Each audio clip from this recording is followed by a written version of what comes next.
Samantala, idol, sa bayan po ng Bayambang, yung kanilang Central Terminal at Bagsakan Market binuksan na. Nagbabalik para sa detalye ng balitang yan. Kasama natin, Idol Neil Moyano. 104.7 IFM.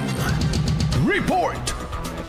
Formal nang binuksan kahapon Agosto 25 ang bago niya na dinaluhan ng mga opisyal, stakeholders at mamamayan na matatagpuan malapit sa Pangasinan State University Bayambang Campus. Ang mga bagong pasilidad ay inaasang magpapabuti sa daloy ng pampublikong transportasyon at magpapasigla sa lokal na kalakalan. Ang terminal ay magbibigay ng mas organisadong sistema para sa mga pampasayrong sasakyan, habang ang Bagsakan Market naman ay magsisilbing pamilihan ng murang gulay, prutas at iba pang bilihin na direktang mula sa mga magsasaka. Kasabay ng pagbubukas, isinagawa rin ang isang open forum upang talakayin ang mga patakaran sa operasyon. Kabilang ang itinakdang oras mula alas 6 ng gabi hanggang alas 7 ng umaga at ang 60 pesos bayad sa bawat pwesto upang matiyak ang maayos at patas na paggamit ng espasyo.